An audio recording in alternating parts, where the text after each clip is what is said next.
ബിസ്മില്ലാഹിർറഹ്മാനിർറഹീം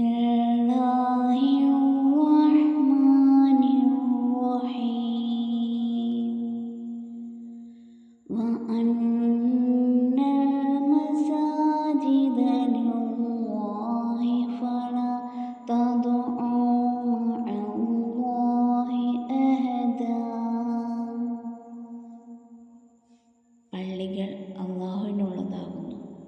അതിനാൽ നിങ്ങൾ അല്ലാഹുവോടൊപ്പം ആരെയും വിളിച്ച് പ്രാർത്ഥിക്കരുത് എന്നും. വഅന്നഹു ലമ്മാ ഖാമ അബ്ദുല്ലാഹി യദ്ഉഹു കാദൂ യകൂനൂന അലൈഹി ലിബദാ. അല്ലാഹുവിൻ്റെ ദാസൻ അവനോട് പ്രാർത്ഥിക്കുവാനായി എഴുന്നേറ്റ് നിന്നപ്പോൾ അവർ അദ്ദേഹത്തിനു ചുറ്റും തിങ്ങിക്കൂടുവാനൊരുങ്ങിയെന്നും.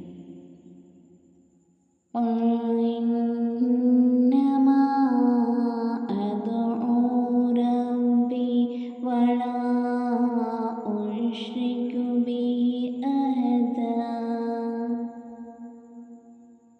നബിയെ പറയുക, ഞാൻ രക്ഷിതാവിനെ മാത്രമേ വിളിച്ചു പ്രാർത്ഥിക്കുകയുള്ളൂ. അവനോട് യാതൊരാളെയും ഞാൻ പങ്കുചേർക്കുകയില്ല.